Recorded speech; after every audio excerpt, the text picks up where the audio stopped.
Buenas tardes, mi nombre es Briseño Soriano Tania María y yo les voy a hablar un poco sobre el sueño. El sueño ha sido un tema entre varios científicos y filósofos que cada uno le ha dado su forma de estudio y su propio significado.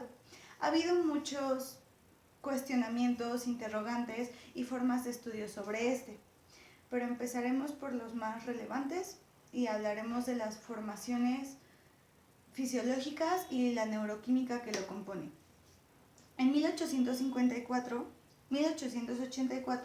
Donders, Durkheim y Howell pensaban que el sueño provenía de una presión que se ejercía en el tronco, en la base del encéfalo, y que esto provocaba el tener sueño. Pero después, en el siglo XX, gracias a la electrofisiología, la neurofisiología y el estudio de la conducta, se ha permitido explorar a más profundidad el sueño. Empezando por Berger en 1929, fue el primero en registrar actividad eléctrica en el cerebro humano, a la vez que fue el primero en diferenciar estado de sueño y estado de vigilia. En 1935, Bremer fue el primero en demostrar patrones de sueño en el tronco encefálico. Para 1953, Aserinsky y Kleiman fueron los primeros en identificar una variación en los patrones de sueño, y a esto se le conoce como el sueño MOR. Esto lo hicieron gracias a los registros poligráficos. En 1957, Kleiman y Temen describen la presencia de fases. Esto fue muy importante porque el sueño dejó de ser homogéneo. Pero regresando un poco, en 1949, Moruzzi y Maroun fue muy importante su aportación porque fueron los primeros en hablar del sistema reticular activador ascendente. Esto los autores comprobaron que la estimulación de la formación reticular provoca una desincronización en el electroencefalograma, y fueron los primeros en mostrar la aparición de descargas rápidas y de bajo voltaje en el electroencefalograma. Ellos concluyeron que el despertar es un estímulo natural que depende de la activación de esta área de la formación reticular, más que de un estímulo sensitivo o sensorial. La formación reticular existe un sistema activador ascendente que comunica hacia la corteza cerebral. Esto dio paso a nuevas investigaciones, como lo son, de ejemplo, John Bent en 1959 con sus estudios de la atonía muscular y el sueño REM, y Carley y Hobson, que fueron los primeros en proponer un modelo que involucraba neurotransmisores que inhibían el sueño REM o activaban el sueño REM. Bueno, el sueño está demostrado que se separa en dos, ¿no? El sueño de ondas lentas y el sueño REM. El sueño de ondas lentas está dividido en 4 fases. El sueño de ondas lentas principalmente está conformado por 4 fases. El sueño, en la fase 1 hay presencia de ondas teta que se encuentran mucho en el estado de vigilia, y es cuando el individuo está pasando de estado de vigilia a sueño. En la fase 2 también hay presencia de ondas deltas, pero empieza a ver las ondas K y las ondas teta. Después, ya en la fase 4, en la fase 3 es cuando se empieza a ver un 50% de ondas lentas, que son ondas con gran amplitud, y en la fase 4 predominan las ondas delta. También tenemos otras ondas que se presentan a lo largo de todas las 4 fases, que se llaman spindles. Estas tienen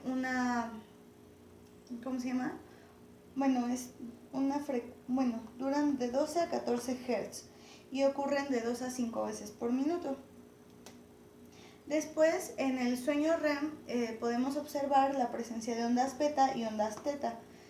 Aquí está el sueño REM y el electroencefalograma muestra que la actividad es casi igual, muy parecida a la de vigilia. Aquí tenemos la comparación de las ondas en vigilia y en sueño paradójico o sueño REM y las 4 fases, y vemos cómo estas son, tienen una amplitud y un voltaje más corto y un voltaje más alto y se van haciendo más grandes. Bueno, las funciones del sueño de ondas lentas tienen un valor restaurador más fuerte que en el sueño REM. Se piensa que es cuando el metabolismo disminuye y es cuando se tiene un descanso cerebral. Se ha demostrado que el insomnio en esta fase del sueño de ondas lentas provoca alteraciones en el estado de ánimo, pero principalmente altera procesos cognitivos, principalmente en la atención y en la memoria. Mientras que en el sueño REM tiene una función más que nada con el desarrollo cerebral y está más referido a procesos como aprendizaje y la consolidación de memoria. Se han visto estudios en seres humanos de que el sueño, más que tener una significancia para reparar el físico o el cansancio físico, es más importante su reparación hacia los procesos cognitivos. Efectos de la privación del sueño han demostrado que lo que más se afecta son los procesos de atención y de aprendizaje. Bueno, los mecanismos fisiológicos del sueño y vigilia son principalmente en el hipotálamo, formación reticular pontina, puntas pontogeniculo-occipitales, sistema reticular ascendente activador, locus coeruleus y región subcurulea. El núcleo supraquiasmático, localizado principalmente en el hipotálamo anterior, que aquí está muy cerca del quiasma óptico, está arribita. Se le ha denominado a esta estructura como el oscilador por excelencia de los ciclos circadianos. Este es como el último punto del sistema tracto retinohipotalámico. En la retina tenemos unos fotorreceptores especializados para captar la diferenciación de ondas de luz, y esta información viaja por el tracto retinohipotalámico y llega al núcleo supraquiasmático. Se ha visto que el aminoácido que maneja excitador es el glutamato, que maneja este tracto. Y por esto se encuentra ahí el regulador de los ciclos circadianos. Otra estructura importante es el área preóptica ventrolateral. Igualmente está ubicada en el hipotálamo anterior.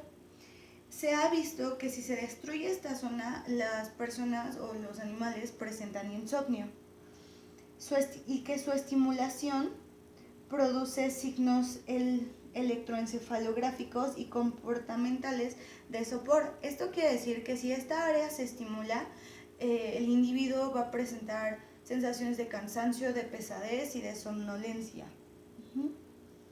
Es una estructura que tiene muchas neuronas GABAérgicas, y pues el GABA es el inhibidor por excelencia del cerebro. Bueno, sus aferencias inhibidoras del núcleo tuberomamilar, protuberancia dorsal, núcleos de Raffay, núcleos coeruleus, y bueno, ahí son sus aferencias, y se le conoce como el oscilador flip-flop. Esto pasa porque entre más activados esté esta área preóptica ventrolateral, las personas están en sueño o más cerca del sueño, y entre menos activado se asocia más al ya casi despertar o la vigilia misma. Bueno, la formación reticular pontina. Esta se encuentra en esta estructura y va del diencéfalo, tronco encefálico y médula espinal. Estas neuronas forman una red bueno, sus acciones forman una red que van hacia la corteza, pero también van hacia el caudal y se proyectan hacia el tálamo, el hipotálamo, el cerebelo y la médula espinal. La formación reticular pontina produce signos de despertar en el electroencefalograma y si se llega a estimular produce una desincronización, que esto pues es como un signo de la vigilia. Provoca también, su lesión provoca un estado de sueño y se considera la formación reticular como un componente activador. A diferencia del área preóptica ventrolateral, esta estructura tiene muchas neuronas glutaminérgicas, que son las excitadoras por excelencia del cerebro.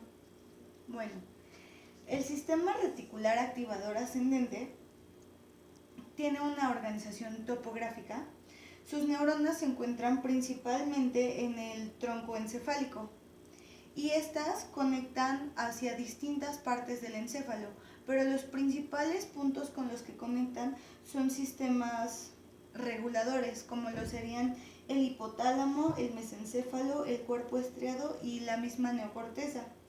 Cuando este sistema se ve activado, el sujeto suele estar en vigilia y cuando está inactivo, su tasa de disparo está en sueño.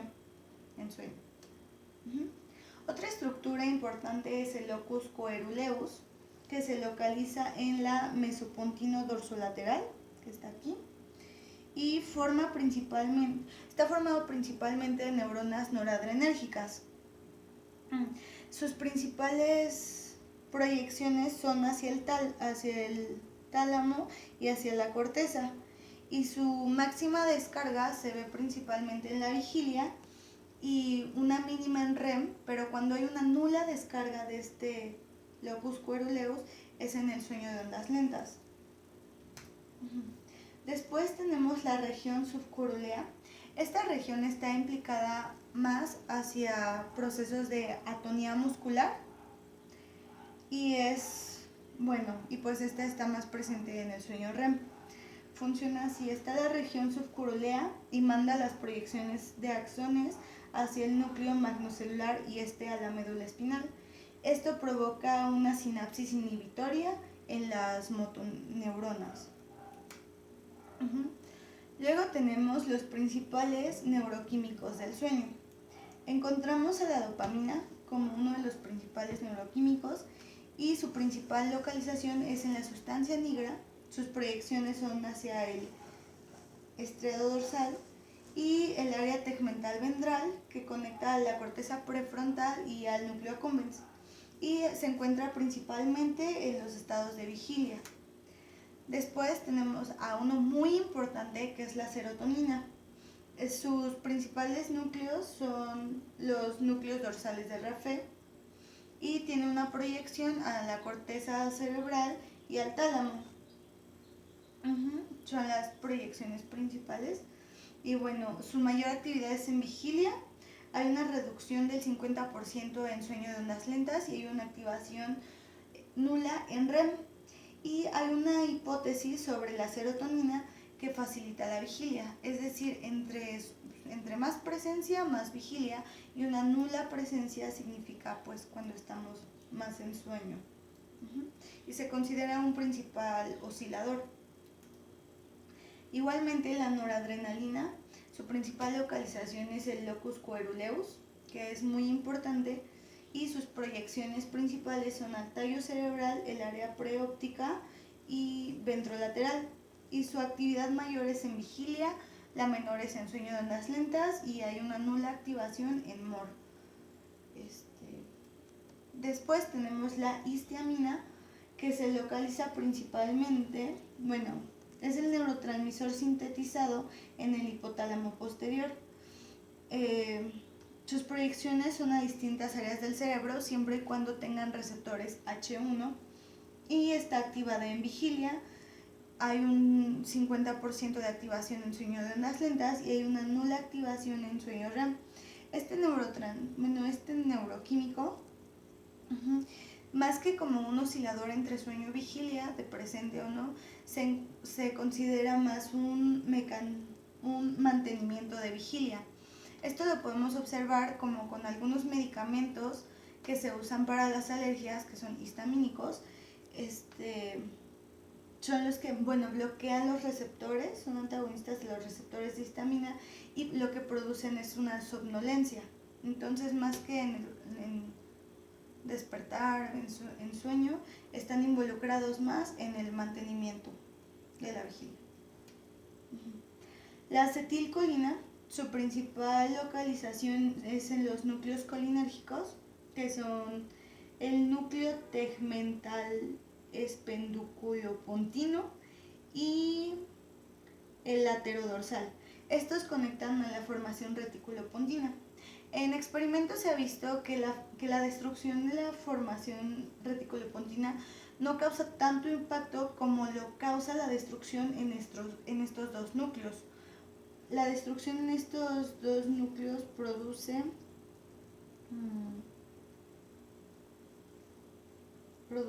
mayor vigilia, mayor sueño. Y bueno, su actividad mayor se ve en sueño REM y en vigilia. Y la actividad menor se ve en sueño de ondas lentas. Y es un modulador del sueño de ondas de REM, de MOR también. Y bueno, se ha visto que segundos antes de que inicie el sueño REM o sueño MOR, su tasa de descarga va aumentando. Bueno, otro muy importante es el glutamato, que como se sabe es el activador por excelencia del encéfalo. Se considera un modulador de sueño REM y se ha visto que la administración en el área pontino-dorsal reduce el sueño MOR y libera mucha acetilcolina. Los fármacos antagonistas inducen signos del sueño MOR. Y luego tenemos al ácido gamma aminobutírico, GABA, que es el inhibidor por excelencia. Es liberado en gran cantidad en regiones mesopontinas durante el sueño MOR. Esto se asocia más como que inhibe ciertos, por ejemplo, inhibe la actividad motora, pues para que no podamos reproducir lo que estamos haciendo durante el sueño REM. Y la administración en el hipotálamo posterior aumenta el sueño de ondas lentas y el sueño MOR. Después se tiene la adenosina. Su administración aumenta el sueño de ondas lentas y retrasa el sueño MOR. Los fármacos antagonistas reducen el sueño. Estos son como la cafeína, que es el mejor ejemplo, y la adenosina inhibe sistemas colinérgicos. Es decir, a mayor acumulación de adenosina durante el día, por así decirlo, es lo que prepara o promueve la instalación del sueño. Y bueno, estos fueron las principales estructuras y neuroquímicos de los procesos de sueño, vigilia, sueño REM y sueño de ondas lentas. Y pues muchas gracias.